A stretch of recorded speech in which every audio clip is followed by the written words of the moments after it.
Bonjour à toutes et à tous et bienvenue dans ce webinaire qui est aussi aujourd'hui sur le sujet de la création de son cabinet ex nihilo, notamment en expertise comptable. Le but du webinaire aujourd'hui, ça va être de voir un peu l'essentiel en 8 étapes pour vous accompagner. On sait que ce n'est pas toujours très simple de créer son cabinet, de se lancer.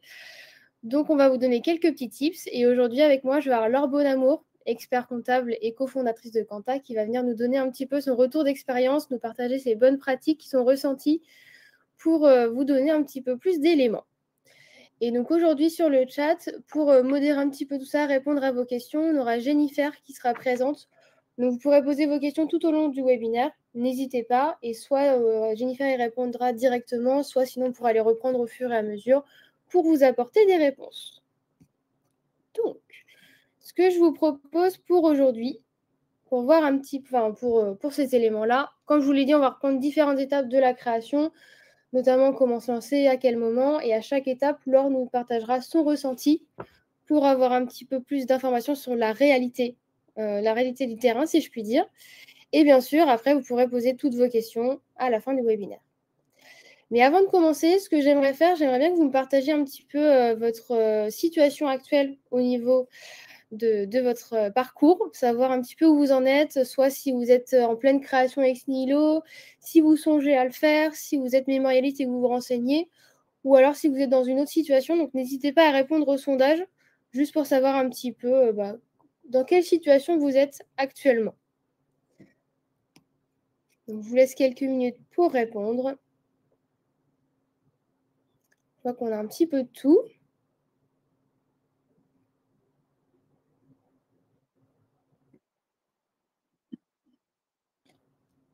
Ok, donc c'est plutôt partagé pour l'instant. On a pas mal de créations et un petit peu de personnes qui l'envisagent pour l'avenir. Donc, vous vous renseignez un petit peu en amont.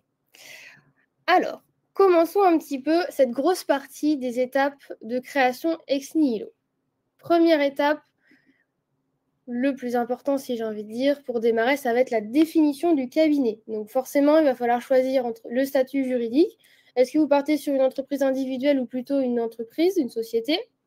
Choisir votre positionnement.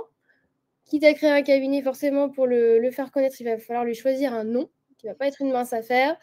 Et une fois qu'on a fait tout ça, il faut bien sûr partager un peu, choisir l'image et la communication qu'on veut avoir sur le cabinet pour définir on va dire l'image qu'on veut lui donner. Donc là, ça va être un petit peu les grandes étapes. Je ne sais pas toi, Laure, si tu peux nous partager un peu quelle a été ta réflexion pour la définition du cabinet, savoir comment tu as procédé, si tu veux nous donner aussi quelques petits tips sur certaines étapes. Oui, merci Marie. Bonjour à tous. Effectivement, vu le sondage, on va essayer de convaincre ceux qui sont en réflexion pour s'installer ex nihilo, parce que c'est une très belle aventure. Donc, sur la définition du cabinet, ça, c'est l'étape numéro 1, effectivement. Qu'est-ce que vous voulez faire de votre cabinet et de votre création ex nihilo? Pour ma part, moi, je voulais un cabinet plutôt familial à taille humaine. De toute façon, quand on crée ex nihilo, on n'aspire pas à devenir un big du marché. Hein. Ça, c'est en général très logique. Et en fait, sur la partie vraiment positionnement, image, communication, voilà, il faut vraiment vous poser la question de savoir qu'est-ce que vous voulez faire de votre cabinet. Donc moi, en l'occurrence, au début, c'était vraiment création ex nihilo. Je lance mon cabinet, je pose ma plaque et puis je me lance comme ça dans le grand bain et je vois ce que ça donne. Et en fait, mon ambition, c'était de créer un cabinet parce que j'ai toujours eu l'âme d'entrepreneur. Et je me dis, pour conseiller mes clients, c'est toujours intéressant de vivre soi-même la création d'entreprise parce que on a plus d'empathie et on peut plus comprendre les problématiques des clients. Sur le choix du nom du cabinet et du statut juridique, ça s'est fait un peu de façon concomitante. Au début, je voulais créer une société, puisqu'en fait, à l'époque, j'avais touché Pôle emploi parce que j'avais quitté mon job et je m'étais dit, je vais bénéficier de l'ARE pour pouvoir financer un peu ma rémunération sur les premiers mois. Donc, je me suis dit, je vais créer une société. Sauf que pour créer une société, il faut un nom commercial. Et en fait, je ne trouvais pas du tout de nom qui m'inspirait et qui n'était pas pris aussi sur le marché, parce qu'en fait, il y a beaucoup de noms de cabinets qui sont déjà utilisés. Et c'est pas toujours évident de trouver un nom qui est libre, à la fois sur la partie INPI, donc libre de droit, mais aussi sur la partie ordinale. En fait, quand on s'inscrit au niveau de sa société, de son dossier d'inscription, des fois, on n'a pas, on n'a pas la disponibilité du nom du cabinet, ou alors il faut demander l'accord parce que le nom du cabinet, c'est le même qu'un autre cabinet, mais qui est à l'autre bout de la France. Voilà, c'est pas toujours évident. Donc, comme je n'arrivais pas à trouver et que, à un moment donné, il y avait une deadline pour déposer son dossier à l'ordre, j'ai dit, bon, tant pis, je vais créer une entreprise individuelle. Et donc, du coup, quand j'ai créé Exnilo, j'ai d'abord créé une vie. Et puis, du coup, j'ai créé le cabinet Bon Amour, puisque je m'appelle Laure Bon Amour. Et par contre, par la suite, alors ça, c'est pas figé, parce qu'en fait, très bien démarrer soit avec une EI ou avec SARL, SF, ça c'est vous qui choisissez, mais de toute façon, vous pouvez toujours créer une deuxième structure un peu plus tard, et après optimiser et restructurer. Bon, ça fait un petit peu de temps et juridique à passer dessus, mais si vous pouvez le faire dès le début d'une seule façon, c'est plutôt bien. Autant s'organiser dès le début pour aller dans la ligne qu'on souhaite au démarrage. Okay. Est-ce que tu veux nous partager quelque chose avant qu'on passe à l'étape numéro 2 ? Non, je pense que sur la partie réflexion initiale, voilà, le plus important à retenir, c'est vraiment qu'est-ce que vous voulez faire de votre cabinet, quelle image vous voulez transmettre. Est-ce que vous voulez être un spécialiste d'un sujet? Est-ce que vous préférez être plutôt généraliste? Et puis vraiment le côté ex nihilo, est-ce que c'est vraiment ce qui... C'est ça. Donc, tu introduis pas mal la deuxième étape, parce que tu nous parles de spécialisation. On va passer à la définition de l'offre qui va venir ensuite. Et donc, en parlant de spécialisation, comme tu le dis, l'idée, ça va être de choisir si on veut, admettons, avoir un segment spécifique de clients, si on est habitué à une typologie dans ses anciennes expériences ou autres. Et de même, savoir si je veux identifier des missions spécifiques, soit je veux me spécialiser dans le juridique, ça peut arriver, dans le social, ou je veux faire que de la comptabilité. Ça, c'est le plus gros point. Ensuite, on va avoir ce qui s'accompagne avec l'émission, la définition des honoraires. Forcément, il va falloir définir ce que vous souhaitez facturer à vos clients. Et de même, au niveau des logiciels, au niveau de la facturation, est-ce que vous décidez de les ajouter dans votre facturation? Est-ce que vous décidez de ne pas l'ajouter? Pareil pour les heures de conseil. Est-ce que pour vous, c'est plutôt forfaitaire? Est-ce que c'est des heures en plus que vous allez facturer à votre client? C'est vraiment toute une réflexion que vous allez avoir au démarrage. Et également, peut-être qu'éventuellement, vous pouvez fonctionner avec un système de partenariat. Je prends un exemple tout bête et tu pourras nous donner des éléments par la suite, Laure, mais peut-être faire un partenariat avec des avocats pour le côté document ou avec des banques, ça peut être intéressant aussi. Ça, c'est vraiment une réflexion qu'il faut avoir. On n'y pense peut-être pas au démarrage, mais ça reste important. Donc, de ton côté, est-ce que déjà, en termes de spécialisation, tu t'es spécifié dans des clients? Est-ce que tu as pris un petit peu de tout? Est-ce qu'au niveau des missions, tu t'es penché sur quelque chose en particulier? Alors oui, donc moi j'ai créé il y a 5 ans, c'était juste avant le Covid. Et en fait, mon angle d'attaque, c'était sûr et certain, je voulais faire un cabinet 100% dématérialisé. Moi, je n'ai pas d'imprimante au cabinet. L'idée, c'est vraiment tout full démat. Donc, il y a 5 ans avant le Covid, ce n'était pas encore la norme. Aujourd'hui, je pense qu'il y a peu de créateurs qui s'installent et qui se disent « Ok, je vais faire un petit de travail papier dans un classeur ». Mais pour autant, c'était un peu choix de ma part. Aujourd'hui, je ne le regrette pas. La facture électronique qui arrive, etc. C'est quand même un enjeu d'être le plus efficace possible sur ces process. Donc déjà, ouais, le choix du positionnement, c'était 100% des maths. À la fois pour moi, être autonome sur si je voulais aller travailler à droite à gauche, que je puisse ne pas être bloquée par un local physique, entre guillemets. On reviendra sur les locaux un peu plus tard, mais et pour ça, je voulais vraiment être libre de pouvoir travailler où je voulais. Je voulais aussi avoir de la donnée en instantané parce que moi, je trouve ça insupportable d'avoir le client qui donne ses données pour la pour la TVA le 15 pour le 19. Donc, le fait d'être des maths, c'est une vraie stratégie de se dire, mes clients, je vais entre guillemets, les éduquer dès le début et leur dire, vous déposez vos factures au fur et à mesure. Et comme ça, moi, ça me permettait d'être la plus réactive possible et de ne pas subir les délais de transmission des documents pour pouvoir travailler derrière. Donc ça, c'est C'était vraiment le positionnement principal. Ensuite, sur les missions, j'ai fait le choix de ne pas m'inscrire à la compagnie au début parce que j'ai fait très peu de commissariat aux comptes dans ma carrière avant de m'installer. Donc, c'est pas mon cœur de métier. Et s'il y a une chose à retenir sur cette partie-là, c'est vraiment de se concentrer sur les missions que vous savez parfaitement faire et bien faire. Parce que ça sert à rien d'essayer de picorer à droite à gauche et de toucher à tout. Vous allez perdre du temps, c'est énergivore et vous allez penser que vous allez mal faire le travail.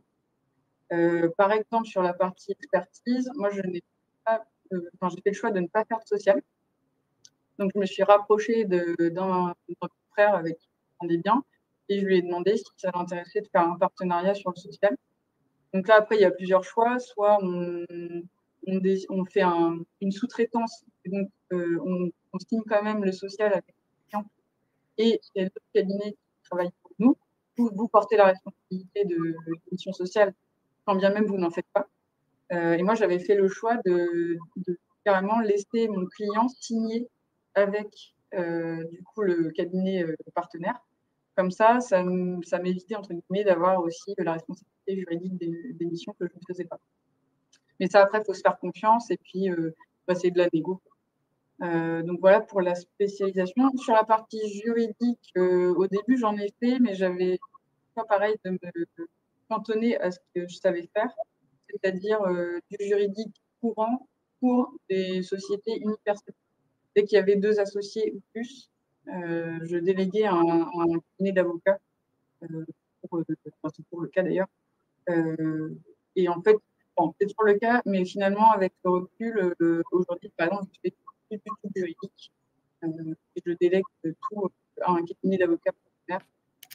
Parce qu'en fait, plus j'avance dans le temps et plus je spécialise, hein, quand je sais vraiment faire et les déléguer tout le reste. Donc ça, c'est pour la partie mission. Sur la partie honoraire, ça, c'est un vrai point pour choisir dès le début. Même si, des fois, on imagine des pricing et ça ne marche pas dans la réalité. Par exemple, quand je me suis installée, moi, je m'étais dit, OK, je vais découper mes honoraires en fonction des tâches que je fais. Donc, si je fais de la tenue comptable, je vais faire un forfait de tenue comptable en fonction d'un volume. Et après, je proposais à mes clients de scinder la partie conseil, vraiment produit comptable. Donc, il y avait un forfait vraiment comptable sur la partie production. Et après, je leur disais, bon, je peux vous faire un forfait de 2 heures par mois. Et puis, si vous les utilisez, je facture. Si vous ne les utilisez pas, je les laisse. Et en fait, les clients ne voulaient pas prendre ce type d'honoraire parce qu'ils me disaient, non, mais moi, je veux un montant régulier tous les mois, je veux savoir ce que je paye. Parce qu'en fait, souvent, quand on crée Xnilo, on a aussi beaucoup de prestataires au début, donc ça veut dire pas trop de budget. Et du coup, ils sont un peu à cheval sur les honoraires, ils veulent savoir exactement combien ils vont payer tous les mois. Donc du coup, je suis revenue en arrière par rapport à ce que j'avais imaginé comme logique d'honoraire. Et maintenant, ce que je fais, c'est que en fait, je m'aperçois que plus ça va, plus je fais un forfait global. Et je leur dis, bon, voilà, ce forfait-là, c'est pour ça, ça, ça. Et c'est tous les mois la même chose, il n'y a pas de surprise et ils sont très contents. Donc après, le risque, c'est qu'on dépasse. Donc ne pas hésiter quand même dans les lettres de mission à mettre vos volumes d'écriture comptable. Ça, c'est important parce que c'est ça aussi qui permet de faire de la négo sur une réévaluation des honoraires, surtout quand on crée et qu'on a des créateurs en face.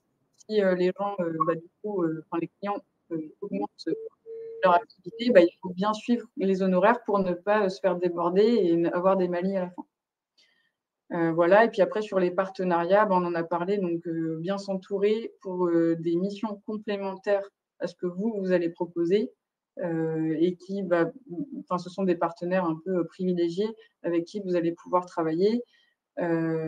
Et aussi, moi, j'avais lancé un système de parrainage qui fonctionne assez bien quand vous voulez créer votre cabinet et faire de la croissance rapide sur la clientèle. En fait, les premiers mois, il faut aller chercher du prospect dans les différents réseaux, beaucoup sortir, etc. Puis au bout de quelques mois, on s'aperçoit très vite que c'est notre clientèle qui auto-alimente la croissance via le bouche à oreille. Et pour favoriser cette croissance, si votre ambition, c'est de faire croître la clientèle rapidement, les offres de parrainage, ça vaut vraiment le coup. Moi, je fais un mois offert pour le parrain et pour le parrainé, ce qui permet, en fait, si quelqu'un est très content du service, déjà, c'est très facile de closer avec des clients qui sont recommandés en bouche à oreille. Et puis, du coup, tout le monde est content dans l'histoire. Donc, voilà. Okay. Merci pour ces petits partages. Je pense que c'est quand même bien intéressant d'avoir ton retour. Et puis, je pense que ce qu'il y a aussi à retenir, tu me diras si je dis des bêtises, mais je pense que rien n'est figé en soi. Si jamais on se rend compte que ça ne nous convient pas ou on ne voulait pas faire ça réellement, on peut revenir un peu en arrière, modifier tout ce qu'on avait planifié. Oui, c'est ça, il faut avoir une stratégie de base et puis après, en fonction des opportunités et de l'expérience que vous allez avoir, forcément, ça évolue dans le temps. C'est ça, exactement. Donc, c'est quand même un gros bloc, cette partie définition commerciale. On va passer ensuite à une autre partie que vous allez bien connaître. La partie 3, l'étape 3, ça va être les ressources humaines. Donc, tout simplement, savoir si vous souhaitez vraiment être en création ex nihilo tout seul, ou si vous avez besoin de collaborateurs, est-ce que vous souhaitez recruter. Et si jamais on souhaite recruter, la question forcément qui va venir, c'est est-ce que je vais avoir le budget, parce qu'il y a quand même beaucoup de dépenses malheureusement quand on crée son cabinet. Et si je recrute, comment je recrute, par quel biais. Donc, toi, au niveau du cabinet, Laure, tu avais vraiment créé toute seule. Est-ce que tu avais voulu recruter au niveau du cabinet? Alors, moi, dans ma stratégie initiale, je m'étais dit, bon, création ex nihilo, le temps de rentrer des clients, il se passe quand même plusieurs mois souvent. Donc, je m'étais dit, bon, la première année, je vais peut-être faire une vingtaine de clients. Ça fait déjà deux nouveaux clients par mois à absorber quand on est tout seul, c'est pas mal. Et puis, donc, du coup, j'avais fait un prévisionnel comme ça en me disant première année, 20 clients et puis 20 clients par an supplémentaires. Et donc, je m'étais dit, bon, je vais pouvoir absorber une centaine de clients toute seule. Et donc, je me suis dit, je ne vais pas embaucher avant au moins 4-5 ans, quoi. C'était le plan initial. Et la réalité du terrain est tout autre, puisque en fait, au bout de 6 mois, on était déjà 4. Alors, j'avais un apprenti en communication, parce qu'en fait, je me suis vite aperçue que niveau communication, ça prend beaucoup de temps, c'est pas forcément notre cœur de métier. Et j'avais pas non plus besoin d'une personne à temps plein pour faire ma com, mais j'étais bien contente d'avoir un apprenti qui m'alimentait les réseaux sociaux et qui me créait du contenu sur le site internet. Une personne là-dessus et puis après j'avais embauché 2 alternants et j'ai une collaboratrice qui m'a rejoint un peu moins d'un an après ma création. Alors pourquoi? Parce qu'aussi je me suis très vite retrouvée à faire ce qu'on appelle de la sous-traitance pour d'autres cabinets.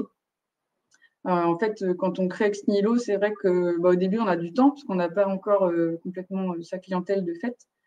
Et le temps d'expert comptable, c'est plutôt recherché, y compris par les consoeurs et les confrères. Et du coup, quand vous entendez bien avec certaines consoeurs, certains confrères de votre région, ou d'ailleurs de l'autre bout de la France, si la personne est 100% des maths, vous pouvez très bien filer un coup de main à un cabinet pour du coup un peu entre guillemets manger et couvrir vos charges.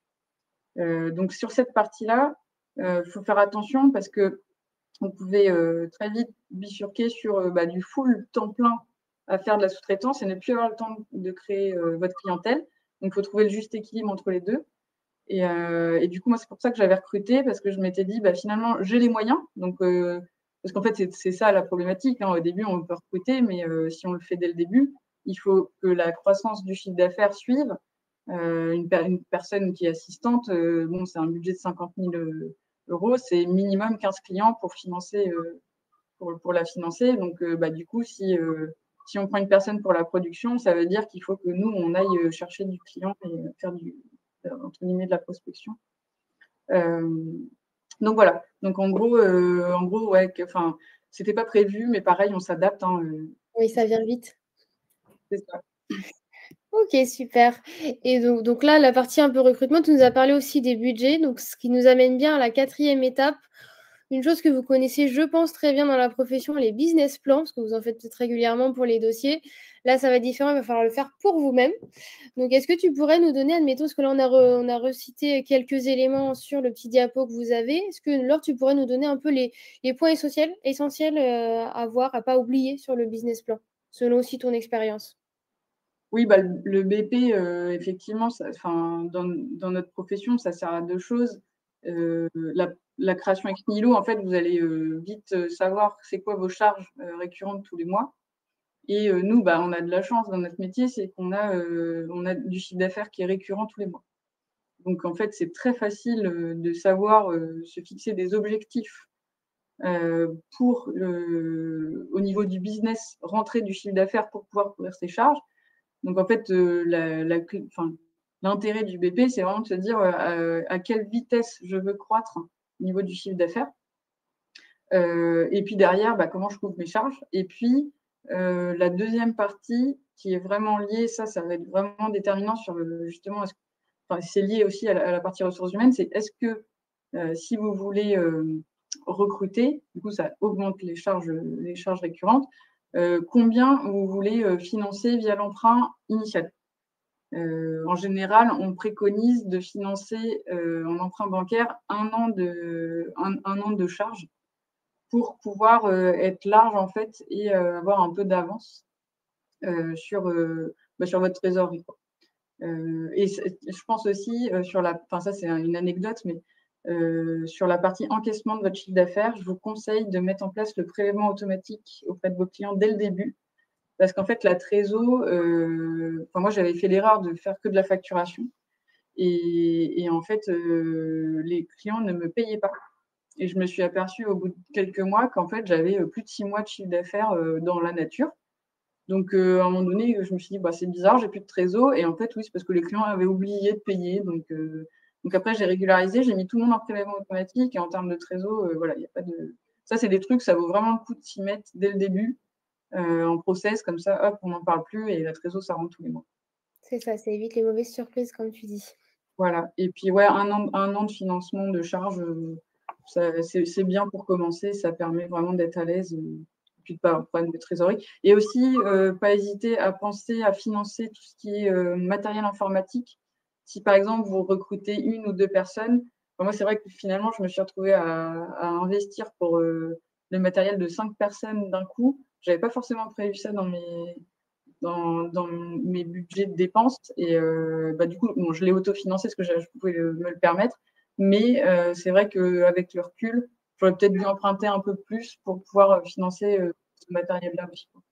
Oui, peut-être prévoir un petit peu plus large que ce qu'on avait en tête pour les aléas C'est qui ça. peuvent arriver. Ok. Bon, tu as commencé à l'aborder un petit peu, on va passer à l'étape 5, le côté un peu logistique. Donc, tu l'as abordé tout à l'heure, deux choix vont être importants. Savoir un petit peu le cadre d'exercice. Est-ce que je loue un local? Est-ce que j'en achète un? Est-ce que je travaille depuis chez moi? Quand on crée son cabinet, c'est essentiel de choisir ça. Et tu en parlais tout de suite, le choix du matériel. Est-ce que je choisis plutôt des logiciels, notamment un peu polyvalents, spécialisés? Comment je vais faire mon choix?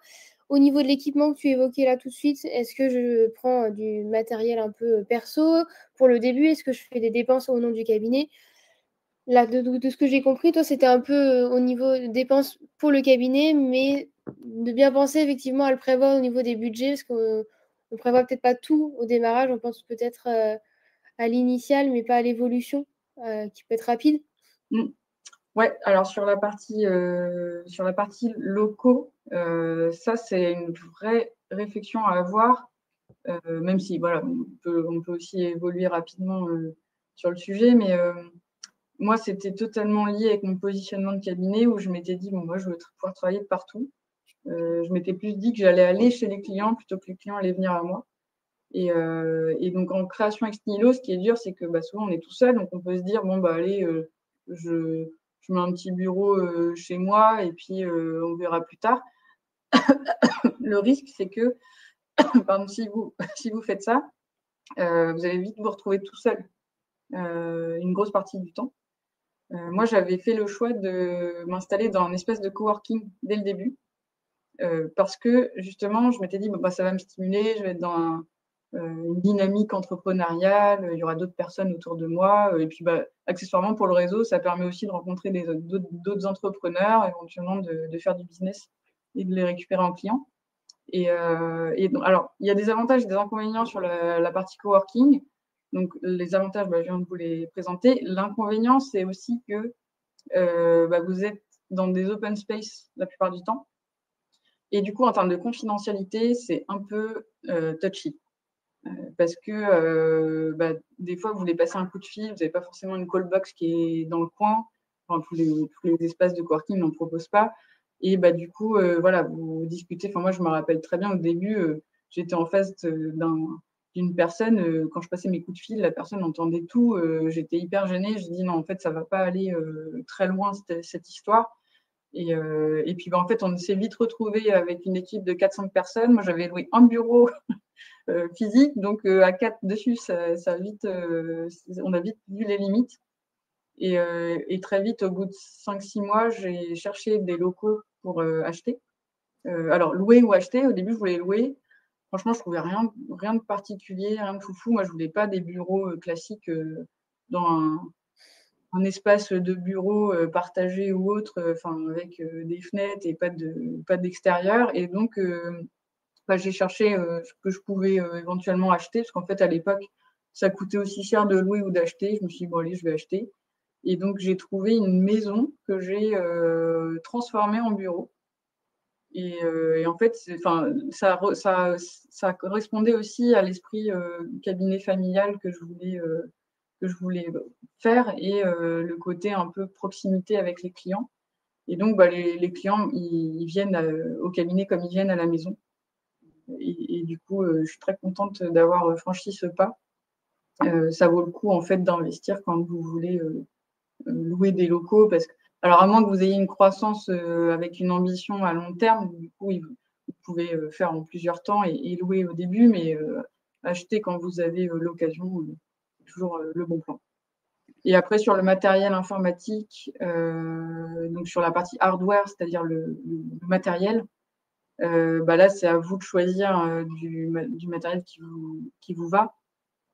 Il n'y a pas de choix spécifique là. Enfin, c'est vraiment chacun achète en fonction de ses sensibilités. C'est ça. Et donc là, tu parles un peu du côté informatique, ce qui va être essentiel quand on va créer son cabinet, parce que ça va être aussi les outils, le travail du quotidien. Ça va être l'étape 6, c'est le choix des outils essentiels. Donc on en a regroupé quelques-uns, notamment la production, pré-production, la gestion de facturation, dont on parlait tout à l'heure, la JET, parce qu'il va bien falloir stocker tous les éléments qu'on demande aux clients, et quelques outils de spécialité, éventuellement juridiques, sociales. On peut penser éventuellement aussi aux outils pour la déontologie comme Quanta, qu'on connaît bien pour la lutte anti-blanchiment. Et donc là, l'idée, ce serait peut-être que tu nous donnes un peu, toi, tes essentiels au niveau des outils, s'il y en a que tu recommanderais particulièrement sur ton expérience. Oui, bah alors pour moi, la partie choix des outils, sachant que j'étais 100% des maths, c'est la partie, je pense, la plus importante quand on se lance. C'est très chronophage. Alors, sauf si, de par vos expériences passées, vous savez exactement ce que vous voulez prendre pour toutes les parties de votre production, tant mieux.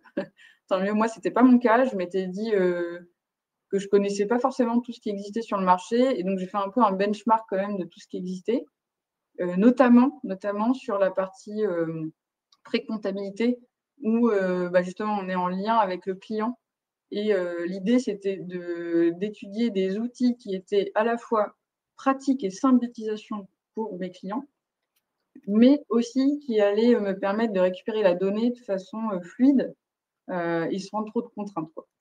Et donc ça m'a pris énormément de temps. J'ai fait beaucoup de démos avec plein d'outils, notes de frais, achats, ventes, etc. Moi, aujourd'hui, j'utilise la suite RCA avec mon expert en gestion pour justement cette partie pré-comptabilité. Alors, je dirais, de mon point de vue, que ce ne sont pas les plus modernes du marché, loin de là. Par contre, l'avantage de cette suite-là, c'est qu'il n'y a qu'un seul accès pour toutes les fonctionnalités qu'un client peut avoir, c'est-à-dire la caisse, les factures d'achat, de vente, déposer effectivement ses achats, faire ses notes de frais et connecter sa banque. Et donc, ça, c'est un tarif par client et par mois, et ça permet de le refacturer au client, alors soit dans son forfait, soit en direct. Donc, ça, c'est pour la partie pré-compta. Pour la partie production comptable des bilans, là, pour le coup, je ne suis pas très moderne. J'utilise Quadratus.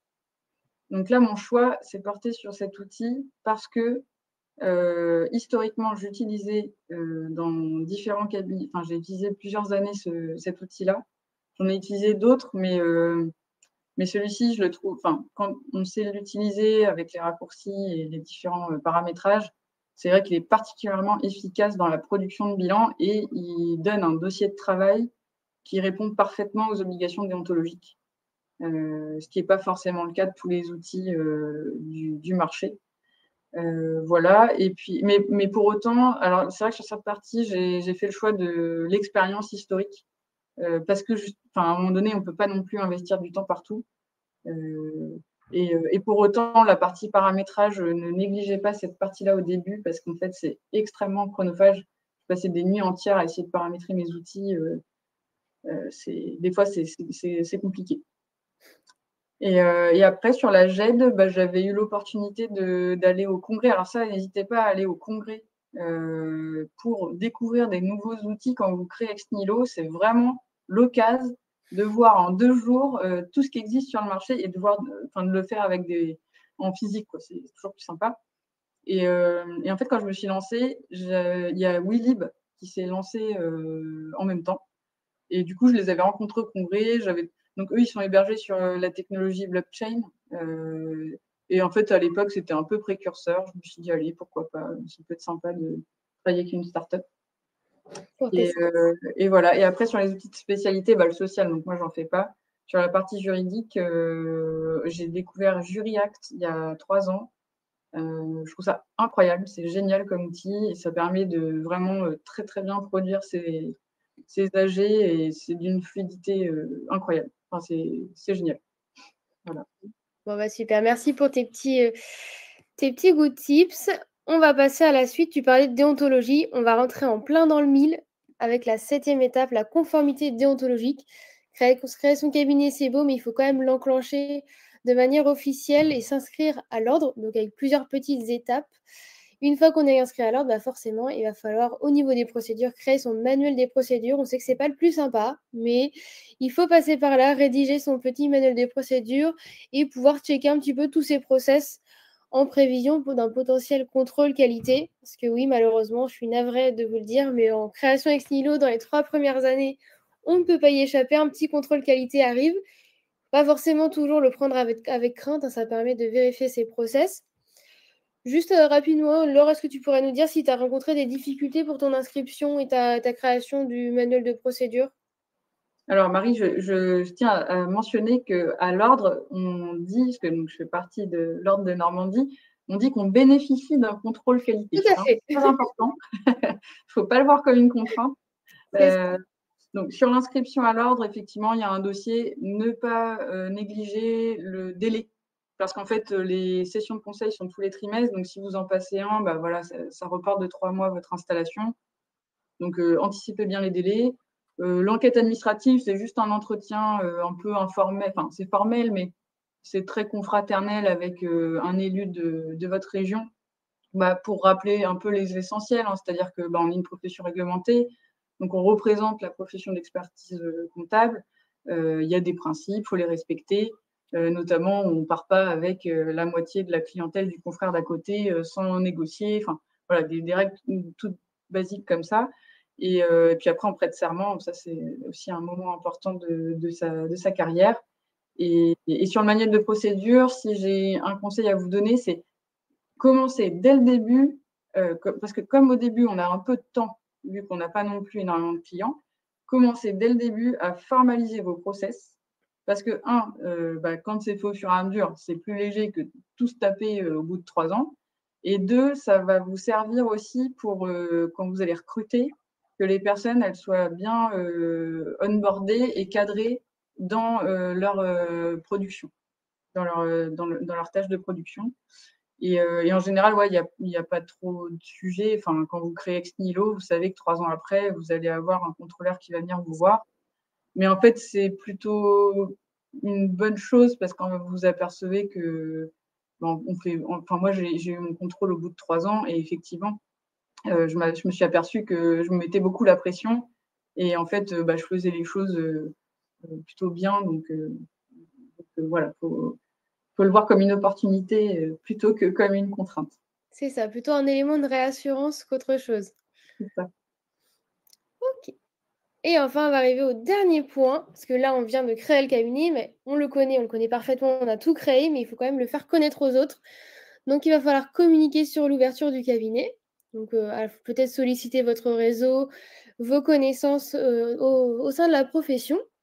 Et ce qui va venir également, c'est le côté un peu mentorat et réseau. Pourquoi pas envisager de participer à un programme de mentorat comme le CJEC, par exemple, qu'on connaît bien. Pourquoi pas participer aussi à des réseaux professionnels pour bah, partager les bonnes pratiques entre confrères. Pourquoi pas avoir le ressenti de certains confrères qui ont créé aussi Ex Nihilo comme tu nous le fais aujourd'hui, nous donner un petit peu leur ressenti d'expérience. Parce que c'est vrai qu'avoir le ressenti d'un confrère qui connaît ce qu'on va vivre, ça peut toujours être intéressant. Juste avant que tu nous partages un petit peu ton ressenti, Laure, juste pour avoir une idée, parce que là on parle du CGEC par exemple, est-ce qu'il y a certaines personnes au niveau du webinaire qui font partie du CGEC, qui songent, qui sont en recherche par rapport à ce club des jeunes experts comptables? Je vous laisse répondre au sondage, ça peut toujours être intéressant de voir si vous le connaissez, si vous êtes déjà adhérent ou si vous y songez. Et donc, à la limite, pendant que tout le monde participe aux réponses, peut-être que Laure, tu peux nous dire, toi, comment tu as fait pour la communication. Tu avais parlé d'un apprenti tout à l'heure. Et nous dire si tu as décidé de participer à des réseaux, adhérer des du mentorat comme le CGEC. Alors oui, sur, la partie partenariat, bah, de toute façon, le CJEC, quand on crée Ex Nihilo, enfin, j'ai envie de dire, c'est un peu indispensable parce que, ne serait-ce que pour la partie commerciale, avoir des réductions, quand on n'a pas trop de budget et trop de chiffre d'affaires, c'est vachement intéressant. Et puis, bah, la seule chose à retenir sur le lancement du cabinet, c'est sortez, sortez, communiquez, communiquez, sortez et ne restez pas chez vous, parce qu'en fait, il n'y a pas de miracle, hein. Faut en parler autour de vous, identifier vos partenaires sur les différentes activités, banque, assurance, prévoyance, sociale, juridique. Enfin voilà, vous parlez de vous, de votre lancement à votre entourage personnel, votre réseau professionnel, et puis après, ça va rentrer tout seul au fur et à mesure. C'est ça, faire ça par différentes strates, le local et après s'ouvrir à tout le monde. C'est ça. Ok. Et bien écoutez, on a vu l'essentiel des 8 étapes. Ce que je vous propose, c'est de faire juste un petit point, voir les maîtres mots pour débuter.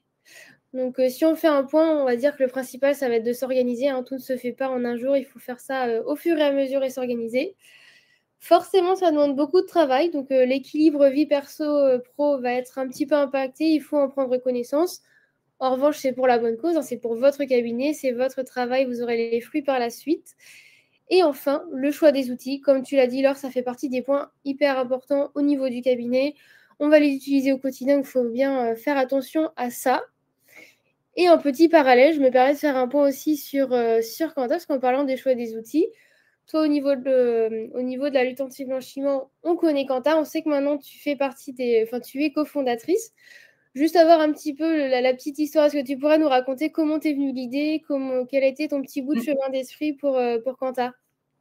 Ouais, tout à fait. En gros, bah, donc à l'époque où j'ai fait le benchmark de tous les outils qui existaient sur le marché, bah, en fait, je me suis retrouvée très déçue par ce qui existait, notamment sur la partie déontologie où c'est pauvre parce que personne ne s'occupe de nous, experts comptables, et la plupart des éditeurs s'occupent de nos clients finaux parce que bah, le marché est beaucoup plus gros, en fait, tout simplement. Et je me suis dit, c'est pas normal quand même qu'on n'ait pas des outils qui soit à la hauteur de ce qu'on nous demande d'un point de vue réglementaire et déontologique. Et du coup, 1 an après m'être installée avec mon cabinet, je me suis dit, bon, bah, je vais faire un startup week-end pour rencontrer des développeurs informatiques et demander pourquoi, est-ce qu'il y a un problème technologique qui fait qu'on n'a pas des outils. Et donc, j'ai pitché un outil de travail dédié aux experts comptables en startup week-end. Et c'est là où j'ai rencontré Pierre et Clément, mes associés aujourd'hui chez Quanta. Et je leur ai expliqué, voilà, on s'est bien entendu, on a lancé le projet Quanta. Et en fait, c'était au moment du Covid, donc on s'est dit, bon, bah, la norme anti-blanchiment, c'était au moment où on avait le premier questionnaire triennal sur la lab. Et en fait, on s'est dit, bon, bah, ça, c'est une norme, ça ne bouge pas dans le temps, c'est un truc qu'on doit faire systématiquement tous les ans. Et il n'y a rien, quoi. Il y a juste un fichier Excel et c'est triste. C'est triste. Et du coup, bah, on est parti là-dessus. Et voilà, notre ambition, c'est de pouvoir, avec cet outil Quanta, se dire, bon, bah, demain, j'ai mon contrôle qualité ou lab, j'utilise Quanta et bah, je suis sûre que tout est pensé.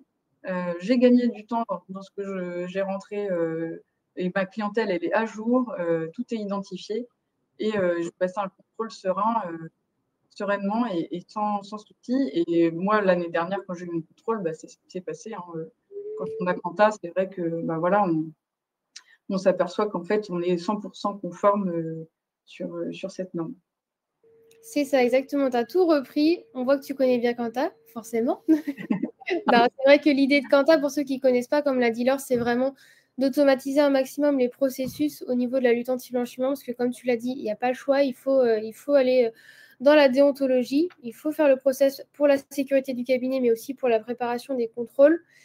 Et justement, l'idée, tu l'as dit tout à l'heure, des fois, on se met un peu de stress pour les contrôles, pour les process. Là, l'avantage, c'est que comme on est spécialisé sur le sujet, vous êtes tranquille au niveau de la norme lab sur les contrôles, du moment que vous suivez tout ce qu'on vous préconise sur l'outil.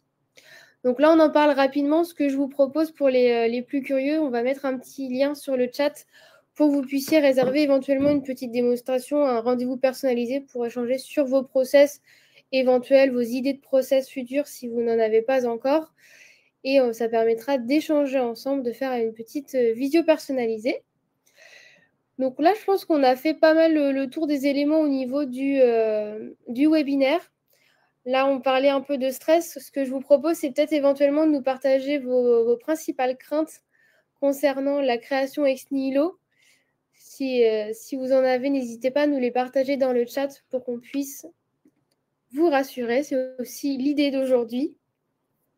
Parce que vous l'avez bien vu, Laure a fait sa création ex nihilo. Elle n'en est pas déçue.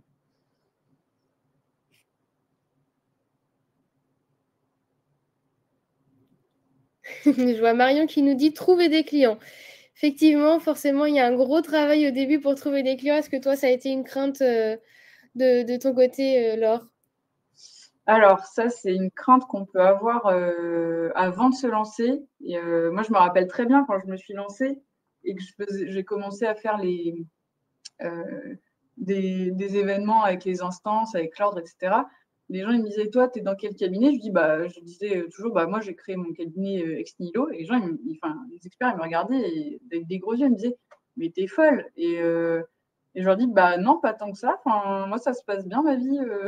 J'étais plutôt contente. Et alors, trouver des clients, c'est vrai qu'au début, on peut se dire, wow, ça peut être compliqué parce que bah, on part de zéro.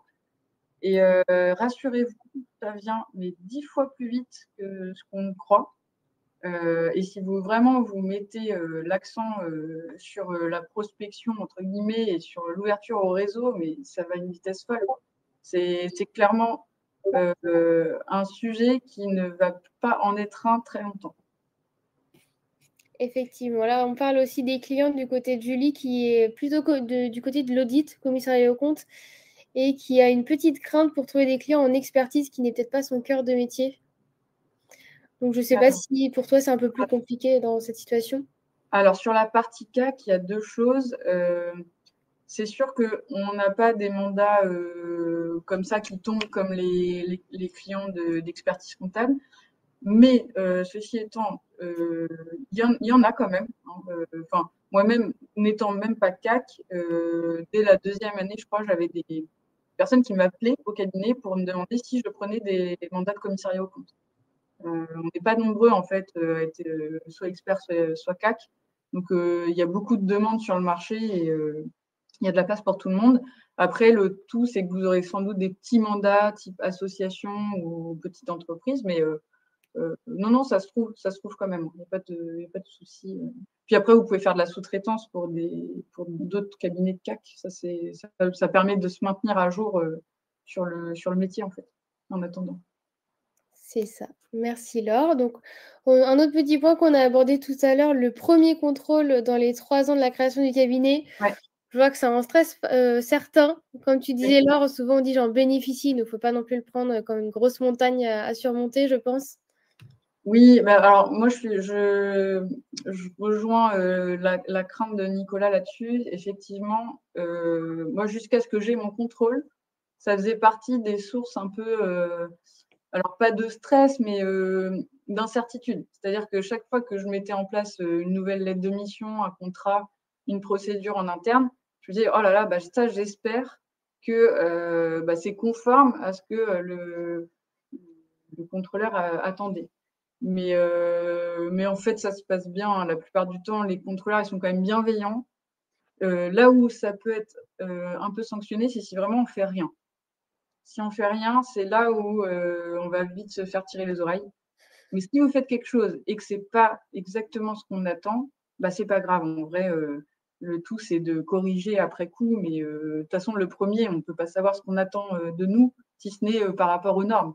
Mais vous inquiétez pas, si vous faites le maximum et le mieux que vous pouvez, ça va bien se passer. C'est ça. Il suffit d'y mettre de la bonne volonté et de montrer qu'on a envie de faire les choses bien. Alors, dernière question qu'on va avoir de Cédric, donc, tout à l'heure, tu parlais de sortir. Est-ce que tu pourrais nous donner un petit peu plus de précision si tu parlais de réseau organisé, d'événements, d'aller voir les clients en physique, peut-être? Alors, attention, hein, en expertise comptable, la communication est autorisée, le démarchage est interdit. Donc, il n'est pas question d'aller avec sa petite carte de visite frapper à la porte de tous les commerçants de la rue. Ça, c'est totalement interdit par le code de déontologie. Donc, on évite quand même d'être dans l'illégalité.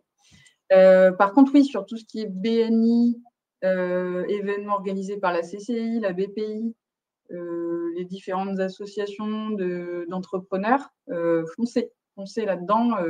Les BNI, c'est une mine d'or. Hein, quand vous voulez développer le business, c'est un peu contraignant parce que je crois qu'il faut se lever tôt le matin. C'est, je crois, à 6h30 ou 7h, et puis il faut être là présent toutes les semaines, etc. Il y a un peu de contraintes, mais ça vaut le coup. Quand vous voulez vraiment développer le business, c'est totalement ce genre de choses que vous pouvez faire. Vous pouvez aussi être jury pour des institutions ou des organismes qui, du coup, accompagnent des créateurs ou des porteurs de projets. Voilà, dans les CCI, ils font aussi pas mal en Normandie, je sais qu'il y a ce qu'on appelle le 5 jours pour entreprendre. C'est une formation pour des créateurs d'entreprises. En fait, ils font intervenir un avocat, un assureur, un expert comptable. Et dans la salle de cours, vous avez une dizaine de personnes qui vont créer leur entreprise. Donc, si vous avez un bon feeling avec eux, vous pouvez très bien les récupérer comme prospect derrière. Quoi. Ok, merci pour ces précisions. Donc là, on était plutôt sur les craintes. Ce que je vous propose, c'est éventuellement de nous poser vos dernières questions avant de clôturer le webinaire, qui, je l'espère, vous a apporté quand même pas mal d'éléments et vous a donné encore plus envie de créer votre cabinet Xnilo si ce n'est pas déjà le cas. Donc si vous avez des questions, n'hésitez pas. De toute façon, s'il y en a qui sont arrivés en cours de route, comme le disait Jennifer dans le chat, vous allez avoir le replay qui va être disponible si vous voulez le reconsulter. Et là, en termes général, on a abordé les 8 étapes. On vous a créé un petit guide en format PDF qui va être disponible. On va vous mettre le lien également pour le télécharger. Ça peut être une bonne base pour commencer le lancement création ex nihilo, pour revoir un petit peu tous les points, être sûr de rien oublier. C'est vrai que l'organisation, comme on l'a dit, est un point essentiel, donc ça peut être utile d'avoir une petite checklist, entre guillemets, de démarrage. Ouais, et puis ne restez pas seul si je dois laisser un seul Une seule idée, c'est restez pas seul, ça va très bien se passer. Vous allez, vraiment adorer, je pense, la création ex nihilo, donc foncez et puis de toute façon, même si ça ne vous plaît pas ou que vous échouez, bah, vous inquiétez pas, vous êtes expert comptable, donc il y aura toujours du boulot pour vous, ça c'est sûr. Mais l'expérience, vaut vraiment le coup et en termes d'approche pour ses clients, ça fait vraiment la différence. Donc C'est ça. n'hésitez pas, foncez. Bon, bah, si je comprends bien, si c'était à refaire, tu le referais sans hésiter? Ah oui, oui, bien sûr, sans souci. Bon, en tout cas, merci beaucoup Laure pour ton partage d'expérience. Je pense que c'est toujours utile et ça rassure, sur certains points qui, des fois, peuvent rester un petit peu flous avant qu'on se lance dans le réel au niveau de la création. Je pense Merci qu'on Marie. va merci, merci. Je pense qu'on va pouvoir clôturer ici le webinaire. Si jamais, de toute façon, vous avez des questions, vous pouvez nous contacter, sur Quanta. Je pense que même si vous voulez envoyer un petit message à Laure sur LinkedIn, si vous avez une question particulière, elle sera là pour vous répondre. Si vous avez oublié un détail et que vous y pensez dans 2 jours. Et sinon, il nous reste simplement à vous remercier et à vous souhaiter une bonne journée. Merci à tous, bonne installation. Merci et lancez-vous.